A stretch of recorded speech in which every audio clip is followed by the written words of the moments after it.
York Times has detailed the disturbing things found in Jeffrey Epstein's massive Manhattan home, which is described as a 7-story palatial townhouse in Manhattan.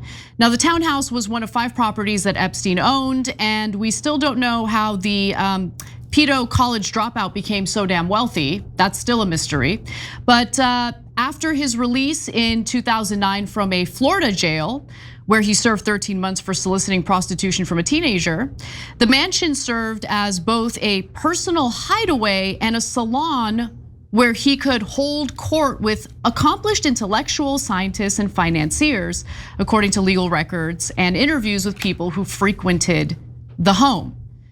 So one of the things that was found were letters that were written to him for his birthday, his 63rd birthday to be specific. And the Trump drawing that the Wall Street Journal had written about, that was apparently part of the birthday letters that were sent to Epstein for his 50th birthday. So this is a different set of letters for a different birthday of Epstein's, his 63rd.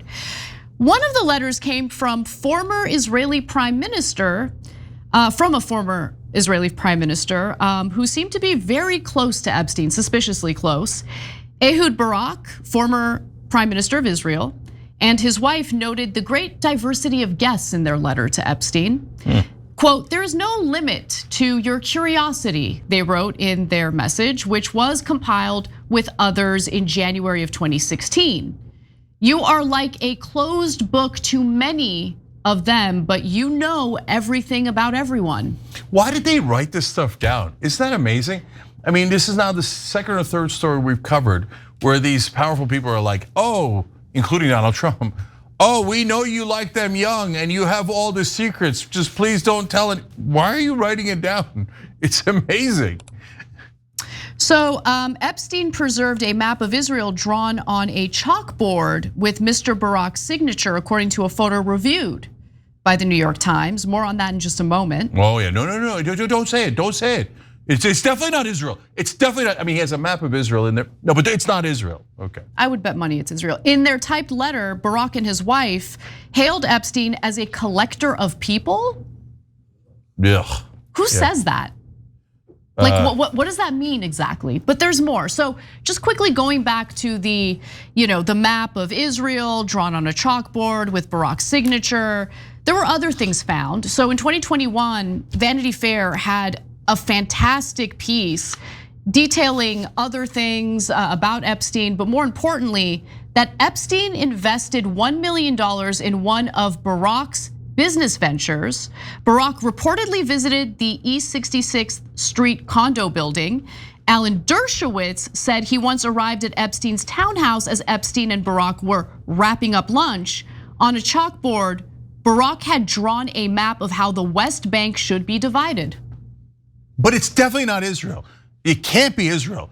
The prime minister is telling Epstein how they're going to divide the West Bank because, but unrelated to that, he says, way to go, you have secrets of everyone wrapped up. Yeah, it was a blackmail operation, if you ask me. That's my personal opinion, and there's just more and more circumstantial evidence that bolsters that opinion. As far as evidence bolstering the claim that Epstein was an intelligence asset who was running a blackmail operation, several of Epstein's victims have said the mansion was outfitted with a network of hidden video cameras. Why would you have hidden video cameras in this property in which young girls are being assaulted and raped? Like, what would the point of those secret cameras be? Okay, so guys, there's things we don't know and things we do know. And mainstream media at large usually calls everything conspiracy theories. So, but then sometimes they do good work and we find out interesting stories from them, okay? So credit where credit's due. Okay, so we don't know who the blackmail was for. So it could be CIA, it could be Mossad, it could be just, it could be both. It could just be Epstein. It could just be Epstein and Maxwell, right? All those are possible. What we do know, if you're a sentient human being, is that there was a blackmail operation. Because think about it, you're gonna record people getting illegal sex with underage girls. Why would you do that? Because that would be evidence against you as well, right? Because you're running the operation. Who records like hundreds of hours of evidence against themselves? The only reason you do that is to be able to say to those guys, I have you on tape, now you gotta do what I tell you. Anyone who says otherwise is either really super dense, like wear helmet indoors kind of dense, or is purposely lying to you and saying, oh no, don't look, we don't know if it's a blackmail. It's definitely a blackmail operation. So there were other birthday letters for Epstein's 63rd birthday. So the director Woody Allen described how the dinners reminded him of Dracula's castle, where Lugosi has 3 young female vampires who service the place. They're just saying it. Bro. They're saying it over and over again. A vampire that sucks the life out of people and likes young girls around them. They all knew, and the government is still claiming there were no clients. But here's my favorite part of all of this, because Epstein's gone. You might believe that he took his own life. You might think that he was murdered. But there are people who are living today who had close contact with him, including Steve Bannon, who has said that he videotaped hours of interviews in the mansion with Epstein in 2019.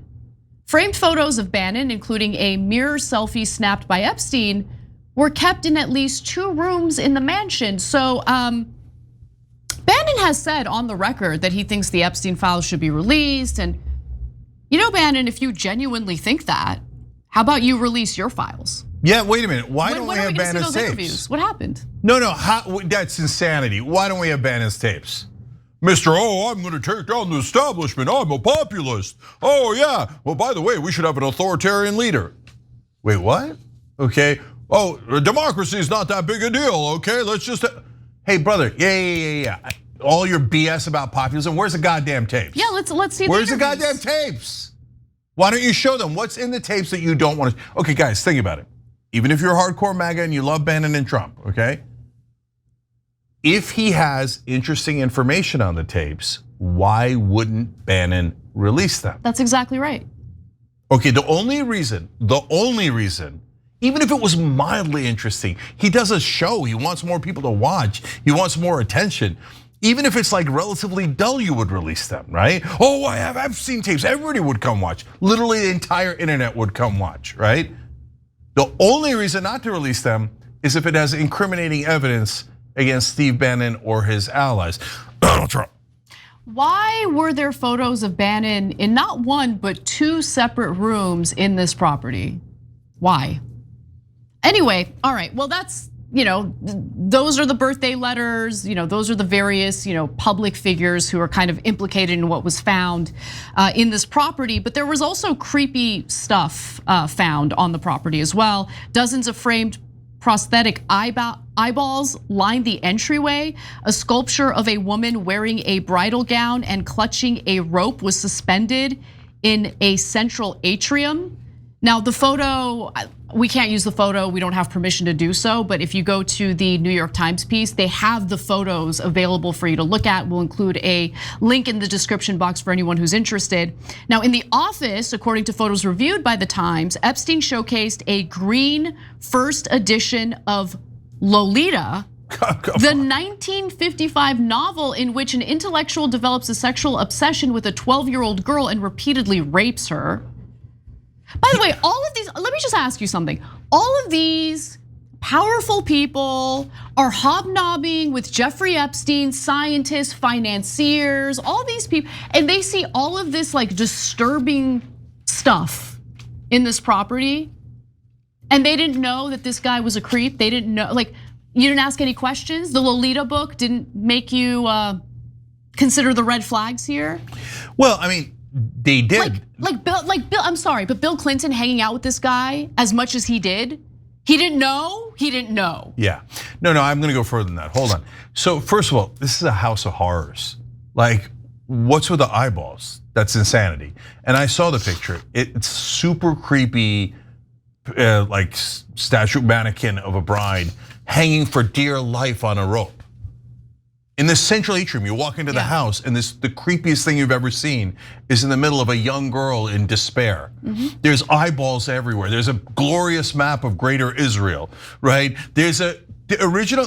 Look, you're an intellectual. You read Lolita. No big deal. That's normal, right? You went and bought an original version of the 1955 version of Lolita. When everyone knows that you were prosecuted already for being with underage girls.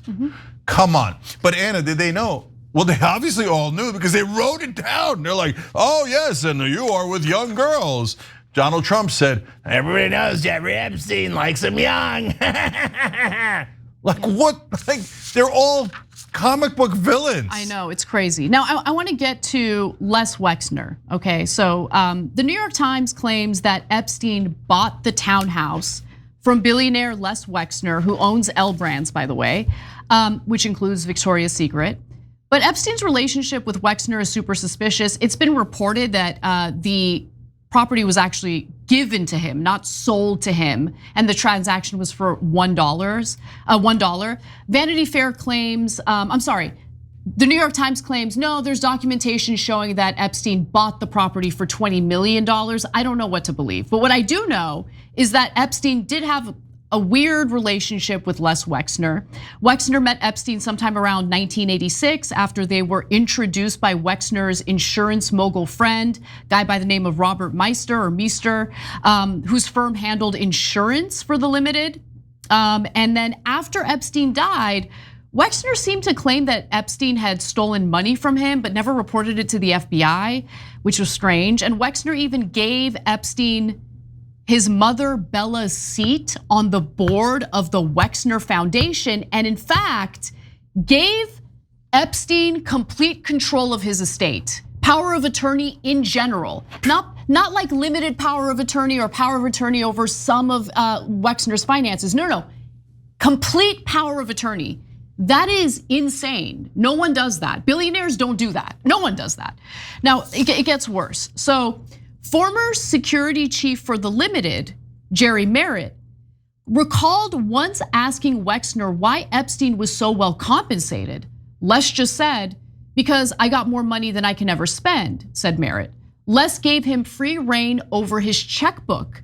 In 2019, the Wall Street Journal reported Epstein earned $200 million from Wexner. Merritt puts the number at 400 million, okay? So, and for those really hoping that Epstein wasn't tied to Mossad in any way, shape, or form, you gotta admit that the guy did have some pretty close ties to a lot of Zionists. So for instance, in 1991, Wexner co-founded a philanthropic organization of Jewish billionaires known as the Mega Group, which uses some of its vast resources to shape Middle East policy. In 2003, Wexner's foundation commissioned GOP messaging guru Frank Luntz to advertise American Jewish leaders, or advise American Jewish leaders on how to rally support for Israel. For a solid year, you should be invoking the name of Saddam Hussein and how Israel was always behind American efforts to rid the world of this ruthless dictator and liberate their people, Luntz's recommendation stated. So, if you would like to start a war for Israel, what you should do is overwhelming propaganda starting in 2021 all the way to when we invade in 2023, and have all of your dogs in government and media say Saddam Hussein, Saddam Hussein, Saddam Hussein. And even though Saddam Hussein had nothing to do with 9/11, and they know that, Saddam Hussein was against Al-Qaeda and would murder Al-Qaeda inside his country, okay? So, but at the time, the Israeli government said Iraq was their #1 enemy. Who do they say is their #1 enemy now? Iran. Oh, we just bought Iran. Interesting. So guys, there's only 2 possibilities on Wexner. There's not a third. So one is Epstein had something on him and went to Wexner and said, you have infinite money. You're gonna give me half of it. And Wexner was like, no way, or 2/3 of whatever, no way. He's like, all right, or you're gonna spend the rest of your life in prison. Which one do you want? All that money's gonna go to waste. You're gonna go to prison, you're gonna be humiliated, etc. So give me everything I want. That is possibility #1. Which, by the way, then actually is, to some degree, if that's true, that means that maybe it's not necessarily an intelligence agency. Maybe he just got the money from Wexner, right? By blackmailing him personally. That's possible, it's definitely possible, right? So possibility #2 is this is how Mossad funneled money to Epstein by getting super friendly, pro-Israel, AIPAC supporting Americans to go, oh, I need Epstein to run my money. Oh, look, he took all hundreds of millions of dollars. And look, everyone that went to his place that are super rich and powerful are now on tape doing terrible illegal things. Oh, golly gee, I guess that's how it happened, right? And I don't know which one is true, but I can't even conceive of a third option. The Wexner explanation. I really like the guy. Yeah, seriously. At one point, Wexner was the 6th richest man in the world. People don't get to be the richest man in the world or anywhere near that list by going, oh, I will give you my checkbook. You do whatever you like with it. Said almost no rich person ever, okay, in a situation like that. And remember, Epstein's a college dropout. He has no expertise at all. And in fact, the Vanity Fair piece was really good. And if you read the whole thing, you'll see the first set of finance people to deal with Epstein, they're like, who is this clown? He doesn't even own a computer. He has no idea what he's talking about when he talks about financial instruments. Totally ignorant. Yeah, and he would go out of his way to make it impossible for like rich people that he had no interest in to like invest their money with him or work with him. So he would claim, like he turned down people who wanted him to manage hundreds of millions of their dollars, right?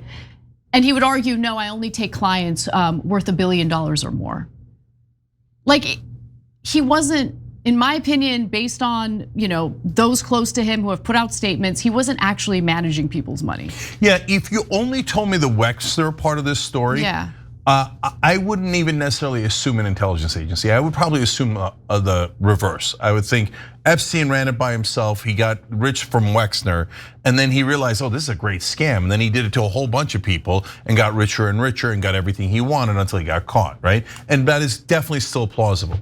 The part where it gets weird, guys, is when the American government goes, no, there were no clients. Yeah. Wait, that doesn't make any sense, right? Yeah. And under both Democrats and Republicans, they're like, we're not releasing the Epstein files, and we're not telling you about any of the clients. And then he's got a map of Israel sitting there, and then Ghislaine Maxwell's dad was one of the biggest Israeli spies of all time, stole US nuclear secrets and gave it to Israel, and that's why they have the nuke, right? And the prime minister of Israel goes 30 times, and anyone who talks about it, oh, no, you're not allowed to talk about it. Like their reaction to the story leads me to believe that it's an intelligence agency. But the Wexner one could go either way, the evidence from that. Every time you ring the bell below, an angel gets his wings. Totally not true, but it does keep you updated on our live shows.